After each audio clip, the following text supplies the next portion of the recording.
கண்டால் வணங்கும். எங்கே சொல்லு? அன்பில் வாழும் இதயம் தன்னை தெய்வம் கண்டால் வணங்கும்.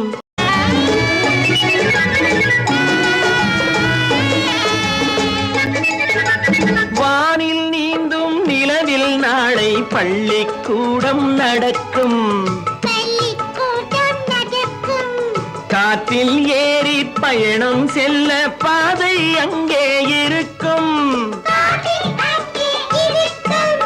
எங்கும் வாழும் மழலை செல்வம் ஒன்றாய் சேர்ந்து படிக்கும். இல்லை ஜாதி மதமும் இல்லை என்றே பாடி சிரிக்கும். சிரித்து வாழ வேண்டும்,